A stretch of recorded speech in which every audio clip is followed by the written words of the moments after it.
नमस्कार, आप देख रहे हैं फटाफट न्यूज। चलिए शुरू करते हैं देश की 25 बड़ी खबरों को। देश की राजनीति में बड़ा घटनाक्रम, राजधानी दिल्ली से लेकर राज्यों तक सियासी हलचल तेज हो गई है। विपक्ष और सरकार के बीच बयानबाजी अपने चरम पर पहुंच चुकी है। बढ़ते हैं अगली खबर की तरफ। संसद में सत्र में हंगामा, महंगाई, बेरोजगारी और कानून व्यवस्था को लेकर संसद में जोरदार बहस, कई बार कार्यवाही स्थगित करनी पड़ी। बढ़ते हैं अगली खबर की तरफ। प्रधानमंत्री की बड़ी बैठक, पीएम ने शीर्ष अधिकारियों के साथ अहम मुद्दों पर सीमा समीक्षा की बैठक, विकास और सुरक्षा दोनों पर जोर दिया गया है। बढ़ते हैं अगली खबर की तरफ। विपक्ष का बड़ा आरोप, विपक्षी दलों ने सरकार पर जनता का ध्यान भटकने का आरोप लगाया है। सोशल मीडिया पर बयान वायरल। बढ़ते हैं अगली खबर की तरफ। राज्यों में चुनावी सरगर्मी, कई राज्यों में चुनाव से पहले राजनीतिक दल सक्रिय, रैलियां और जनसभाओं का दौर तेज। बढ़ते हैं अगली खबर की तरफ। उत्तर प्रदेश की बड़ी खबर, यूपी में प्रशासनिक स्तर पर बड़ा फेरबदल,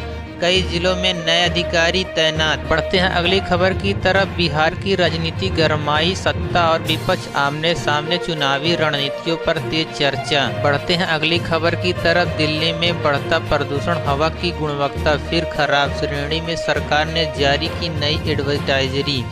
बढ़ते हैं अगली खबर की तरफ। मौसम का कहर, उत्तर प्रदेश में ठंड और कोहरे का असर, कई जगह पर यातायात प्रभावित। बढ़ते हैं अगली खबर की तरफ। किसानों से जुड़ी अहम खबर, किसानों के मुद्दों पर चर्चा और संगठनों के बीच बातचीत, समाधान की। बढ़ते हैं अगली खबर की तरफ। शिक्षा जगत की खबर, बोर्ड परीक्षा को लेकर नई गाइडलाइन जारी, छात्रों और अभिभावक। बढ़ते हैं अगली खबर की तरफ। रोजगार से जुड़ा अपडेट, नौकरी और निजी क्षेत्र में नौकरियों को लेकर बड़ी घोषणा। बढ़ते हैं अगली खबर की तरफ। महंगाई पर चिंता, खाद्य पदार्थों की कीमतों में उतार चढ़ाव, आम आदमी पार्टी के जेब पर असर। बढ़ते हैं अगली खबर की तरफ। शेयर बाजार का हाल, बाजार में उतार चढ़ाव का दौर, निवेशकों को सतर्क रहने की सलाह। बढ़ते हैं अगली खबर की तरफ। बैंकिंग सेक्टर अपडेट, डिजिटल लेन देन और बैंकिंग नियमों में बदलाव, ग्राहकों के लिए जरूरी खबर। बढ़ते हैं अगली खबर की तरफ। देश की सुरक्षा से जुड़ी खबर, सीमा पर चौकी बढ़ाई गई है, सुरक्षा एजेंसी अलर्ट मोड पर है। बढ़ते हैं अगली खबर की तरफ। विदेश नीति की बड़ी खबर, भारत और दूसरे देशों के बीच अहम बातचीत, कूटनीतिक रिश्तों पर फोकस। बढ़ते हैं अगली खबर की तरफ। खेल जगत से बड़ी खबर, टीम इंडिया की शानदार तैयारी, आने वाले मुकाबलों पर नजर। बढ़ते हैं अगली खबर की तरफ। क्रिकेट से जुड़ा अपडेट, खिलाड़ियों के प्रदर्शन पर चर्चा, फैंस में जोश। बढ़ते हैं अगली खबर की तरफ। मनोरंजन जगत की खबर, नई फिल्म और वेब सीरीज को लेकर चर्चाएं, सोशल मीडिया पर ट्रेंड। बढ़ते हैं अगली खबर की तरफ। टीवी और ओटीटी अपडेट, नए शोज और कंटेंट की घोषणा। बढ़ते हैं अगली खबर की तरफ। सोशल मीडिया ट्रेंड, आज के टॉप ट्रेंडर्स में राजनीति और मनोरंजन छाए, वीडियो और पोस्ट वायरल। बढ़ते हैं अगली खबर की तरफ। टेक्नोलॉजी से जुड़ी खबर, नई टेक्नोलॉजी और ऐप्स की एंट्री, यूजर्स के लिए नए फीचर्स। बढ़ते हैं अगली खबर की तरफ। अपराध और कानून व्यवस्था, कई राज्यों में कार्रवाई तेज, पुलिस ने दिए सख्त निर्देश। बढ़ते हैं अगली खबर की तरफ। आज की सबसे बड़ी खबर, देश की दिशा तय करने वाला मुद्दा चर्चा में, हर तरफ इसी खबर की बात है। अगर आपको वीडियो पसंद आए तो लाइक, शेयर और सब्सक्राइब जरूर करें।